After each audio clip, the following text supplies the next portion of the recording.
दे दिल के दवाई।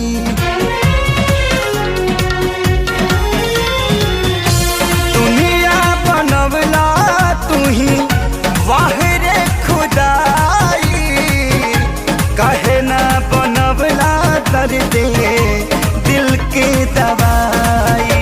सपना रहल अधूरा सोचल भइल न पूरा, गुजरीले दुख के दौर से